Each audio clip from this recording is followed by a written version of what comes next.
अस्सलामुअलैकुम, आप देख रहे हैं बड़ी ख़बर और मैं हूं हारून इफ्तिखार कुरैशी। नाज़रीन इकराम, आज अडयाला जेल के अंदर एक बार फिर से साइफ़र केस की समाअत हुई, जिस समाअत के हवाले से अदालती अहकामात थे कि उस समाअत के अंदर सहाफ़ियों के साथ साथ आम पब्लिक को भी उसकी एक्सेस होगी। लेकिन आज की समाअत में भी देखा गया कि आम पब्लिक तो दूर की बात, सहाफ़ियों को भी उसके अंदर एक्सेस नहीं दी गई। इसी पे बात करने के लिए इमरान खान की लीगल टीम के अहम मेंबर और उनके वकील एडवोकेट खालिद यूसुफ साहब हमारे साथ मौजूद हैं।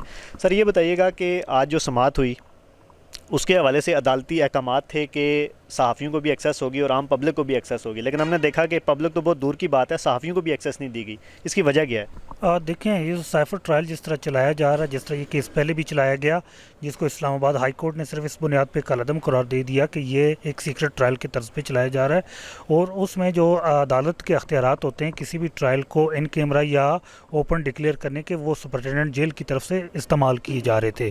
तो अब उसके बाद कलअदम होने के बाद ये दूसरी बाकायदा समाअत थी।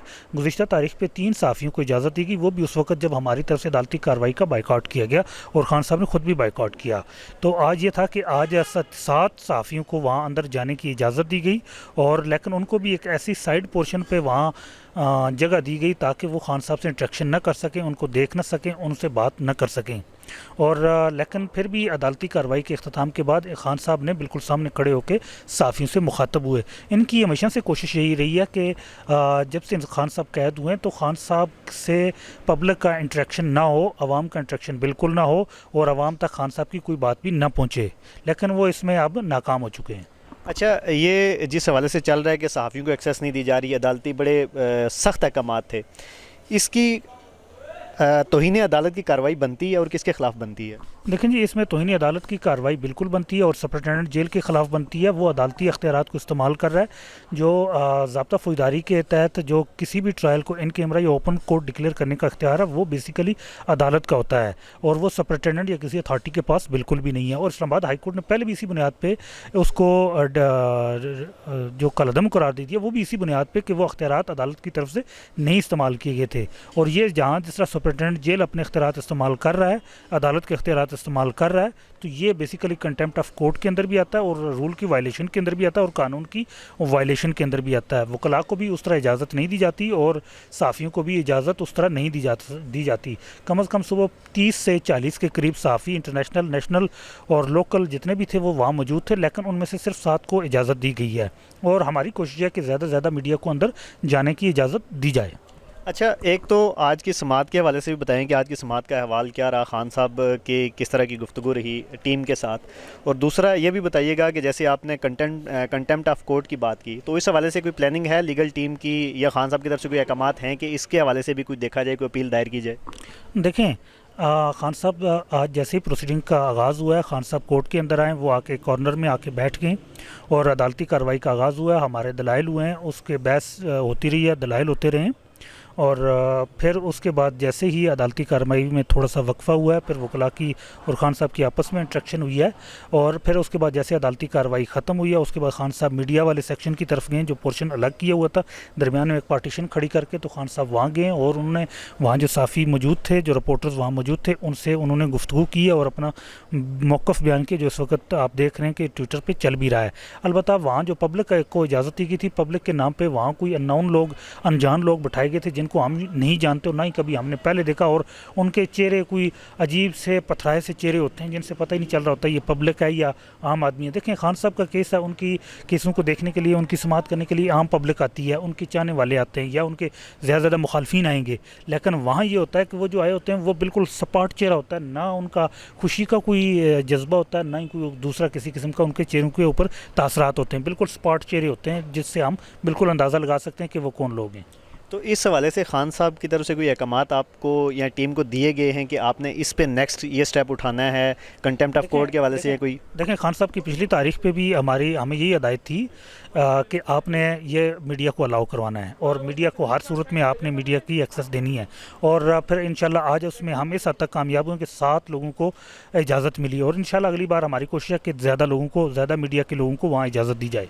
आज की समाअत में खान साहब का मोराल कैसा था और ख़ान साहब की जो आपके साथ और दीगर टीम के साथ जो गुफ्तगू हुई है लीगल टीम के साथ, वो क्या कुछ थी? देखिए, खान साहब का मोराल हमेशा की तरह बहुत बुलंद था और जैसे आज खान साहब आए तो वो ऐसा लग रहा था कि शायद कोई किताब वगैरह पढ़ रहे थे और बड़े पुरसुकून अंदाज में वो आए और वहाँ आए, बड़े तसल्ली से आए और वहाँ बैठे, और गुफ्तगू उनकी हमेशा मुराल बुलंद था।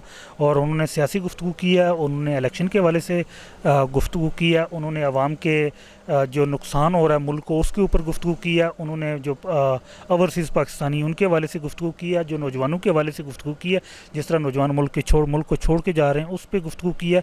और उन्होंने जो मुल्क को इस वक्त पहुंचने वाली जो संगीन सूरत हाल है उसके ऊपर उन्होंने राय का इज़हार किया है। अपने केसेस के हवाले से उन्होंने कुछ भी नहीं कहा। और मैंने एक बार उनको कहा कि नैब का इस तरह रेफरेंस आया, कहते हैं आते रहते हैं।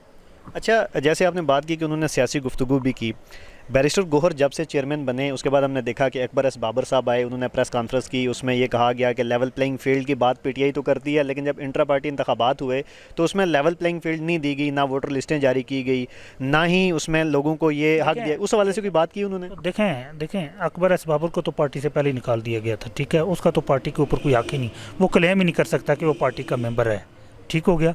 अलबत्ता जहाँ तक उसका ये मौक़िफ़ है कि उसको मौका नहीं दिया गया, यानी वो 3 बजे तक कागजात नामज़दगी जमा करवाने का टाइम था, वो खुद कह रहा है कि जी मैं 4:45 बजे आया हूँ, तो 4:45 बजे जब तक टाइम ख़त्म हो गया वो कागज़ जमा करवाने के वक्त आया ही नहीं है, तो वो कैसे? नहीं, इस हवाले से कुछ भी नहीं कहा उन्होंने। ठीक है, हाँ। तो आइंदा के ये गैर ज़रूरी लोगों को वो डिस्कस ही नहीं करते। वो हमेशा जब भी बात करते हैं विजन की बात करते हैं, कौम की तरक्की की बात करते हैं, गैर ज़रूरी लोगों को वो नहीं डिस्कस करते। आइंदा इंतखाबात के हवाले से उन्होंने कोई पैगाम दिया हो आवाम के लिए, या जो लोग बाहर हैं? उन्होंने एक ही बात कही है कि इस वक्त कौम खड़ी है, कौम को अपना शऊर मिल चुका है, कौम को रास्ता मालूम हो चुका है, कौम के सामने हम उम्मीदवार खड़े करेंगे और आवाम वोट देगी, और आपने अपने वोट की हिफाजत करनी है और अपने वोट के लिए खड़ा होना है और अपने वोट की आखिर तक हिफाजत करनी है। उनका यही पैगाम रहा है। उन्होंने एक दूसरी बात की है कि मैं मर जाऊँगा, मैं किसी भी सूरत जो अपने मौक़िफ़ से नहीं हटूँगा। अच्छा, कुछ दिन कबल हमने देखा कि बुशरा बीबी की गाड़ी पे कुछ पथराव भी हुआ, कुछ हमला भी हुआ अडियाला जेल के बाहर। उस हवाले से उन्होंने कोई बात की, कोई डिस्कस किया टीम के साथ? नहीं, वो इस हवाले से तो उन्होंने ऐसा कुछ भी नहीं कहा। गुज़िश्ता तारीख पे इस हवाले से बात ज़रूर हुई थी, वहाँ कोर्ट के अंदर ये बात उठाई गई थी कि हमारी शाह साहब ने वहाँ ये बात उठाई थी कि ख़वातीन आती हैं तो उनके ऊपर आवाज़ें कसी जाती हैं, तो ये बात इस समात पे ये बात नहीं हुई। ठीक है। अच्छा, आखिर में खालिद साहब ये बताइएगा कि चंद दिन 2-3 दिन कबल जब हाई कोर्ट में आप थे तो आपने वहाँ पे मीडिया को ये बताया था कि आप सुप्रीम कोर्ट में एक अपील दायर करने जा रहे हैं, वो कहाँ तक पहुँची? उस हवाले से कोई खान साहब के साथ कोई डिस्कस हुआ, उसका लाएअमल किया है? देखिए, हमने उनको आगाह कर दिया था, उस पर उन्होंने कोई रद्द-ए-अमल ऐसा सच नहीं दिया है। जहाँ तक वो था, हमने ख़त सुप्रीम कोर्ट ऑफ पाकिस्तान के चीफ जस्टिस को दिया कि हमारे साथ जितनी सियासी इंतकाम का निशाना बनाया जा रहा है, जो हमारे हकूक़ पामाल किए जा रहे हैं उस पर नोटिस लें।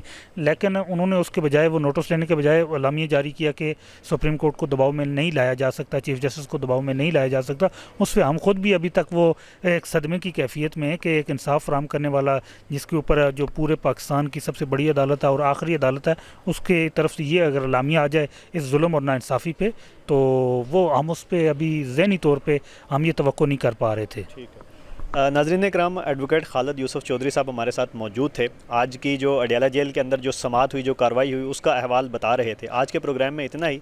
मज़ीद खबरों और अपडेट्स के लिए देखते रहिए बड़ी खबर।